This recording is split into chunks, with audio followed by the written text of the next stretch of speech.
Salut tout le monde. Je viens faire une petite comparaison là de deux Galaxy de chez Samsung, pardon. Le A5 2016 et la nouvelle version A5 2017. Donc le 2016 et le 2017.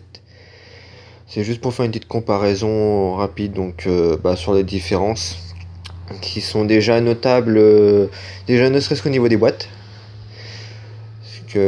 Comme vous pouvez le constater, c'est que les boîtes, il y a une petite différence hein, qui est assez nette. Déjà sur la longueur, hein, on peut le voir. Hein. Il n'y a y a pas à chier. Aussi sur l'épaisseur, donc, qui est notable aussi. Hein. Donc, ce qui veut dire que le téléphone, en fin de compte, bien qu'il garde la même taille d'écran, il a été réduit très certainement au niveau des mesures, donc des mensurations. Alors, concernant les spécificités des deux appareils, là aussi on peut noter la différence, des différences notables. Déjà, ne serait-ce qu'au niveau de la mémoire, le A5 2016 en 16 Go et le A5 2017 est en 32 Go. Les appareils photo, c'est pareil.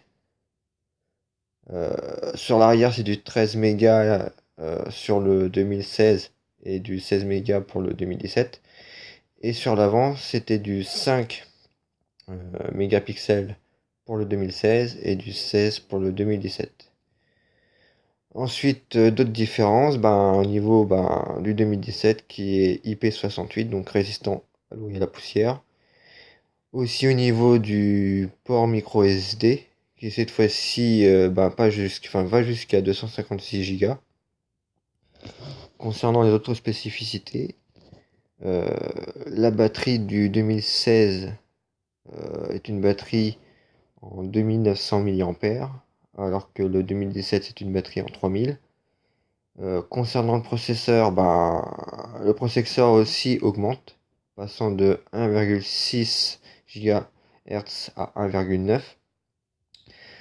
Concernant l'écran, rien ne change apparemment, c'est toujours du Super AMOLED Full HD, donc en 5.2. Et donc, voilà quoi. Bon, en tout cas, les différences sont quand même assez notables hein, sur les boîtes, hein, on peut le voir. Hein.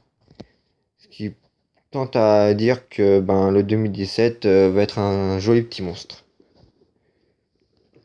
Donc, pour ensuite bien comparer les deux téléphones, on va ouvrir la petite bête. Donc, avec en premier lieu le Samsung, hein, le A5 2017. Désolé aussi pour la qualité de vidéo si elle est un peu meilleure parce que je filme avec une tablette, donc une Samsung. Donc c'est pas apparemment ça perd des détail mais bon. Donc on va sortir l'engin. Donc au moins pour le comparatif. Donc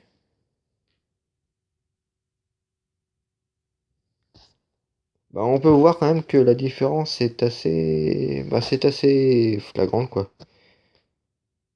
Ne serait-ce qu'au niveau du design, hein.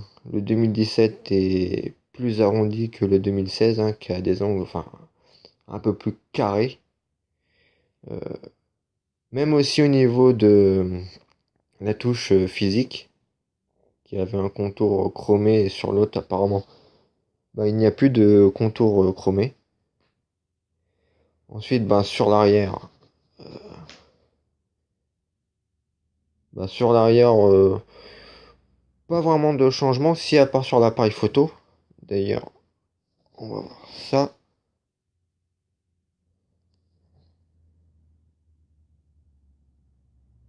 Ouais, on peut voir que ouais, on voit pas très bien avec la caméra, mais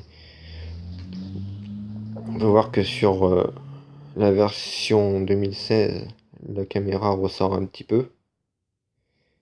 Et sur la version 2017, il n'y a plus rien. Ça ressort pas. Donc ça c'est bien au niveau, ben, si on le met sur une table, au moins ça n'aura pas le verre. Enfin le verre. Enfin oui, ça n'aura pas le verre, pardon. Ensuite, ben, sur d'autres aspects, donc sur la tranche droite, donc ben, déjà le 2016 est un contour, enfin, les deux ont un contour en alu, mais la version 2016, c'est ben, beaucoup plus clair. Et on peut aussi remarquer que sur la version 2017, ben, cette fois-ci, il y a le haut-parleur qui a été mis sur la tranche droite, alors que sur la version 2016, le haut-parleur est sur la tranche inférieure, au niveau de la prise de rechargement. Alors concernant les prises de rechargement, peut-être le voir, ouais, c'est médiocre, mais bon, on peut voir que sur la version 2016, c'était une prise micro USB, alors que sur la version 2017, je sais plus c'est comment qu'on appelle ça, mais c'est la nouvelle prise justement où on peut le charger, enfin on peut tourner dans les deux sens sans souci. Et donc sur les deux téléphones, bah, en fin de compte, il y a toujours la prise 3,5 mm, mais seulement bon voilà, elle change d'emplacement, donc c'est toujours en bas, mais juste une qui était à droite et l'autre qui est à gauche. Mais sinon, en termes, ouais, c'est ça que j'ai pas fait attention. Ouais, ça a l'air d'être équivaut. Ouais, bon, à part en fin de compte que les angles comme ces petits arrondis. Ouais, c'est. Ah si, par contre, si, au niveau de la carte SIM, alors, en fin de compte, il y a l'emplacement en haut qui sert pour la micro SD, qu'il n'y a pas sur la version 2016. Et en fin de compte, si, en fin de compte, sur la version 2016, l'emplacement, le slot, l'emplacement, en fin de compte, il y a l'emplacement pour la SIM et la micro SD. Alors que sur la version 2017, la micro SD se met en haut et c'était où? Voilà, on peut le voir ici. L'emplacement de la SIM se met sur le côté, voilà, sur la tranche gauche du téléphone. Alors par contre, je sais pas si je crois que normalement que genre je sais plus, mais je voudrais pas me tromper, je crois que la version 2017 doit avoir un peu maigri, il me semble, mais je suis plus sûr du tout. Donc voilà quoi. Maintenant, bah, il me restera plus qu'à l'allumer, puis pouvoir un petit peu, mais non, il a l'air d'être plutôt pas mal, hein. Après, c'est surtout les changements intérieurs qui sont les plus flagrants, mais non, ça a l'air d'être pas trop mal. En tout cas, j'espère que le niveau processeur, bah si la RAM qui passe de 2 à 3 gigas, donc normalement ça devrait être une petite bombe bah, pour l'acteur de vidéo, sur internet, etc. Donc voilà, c'était là bah, une petite comparaison bah, des deux téléphones, puisque de toute façon j'ai toujours la version 2016, mais je voulais voir la version 2017. Donc c'est fait. Et très content de mon achat. Voilà, allez, salut!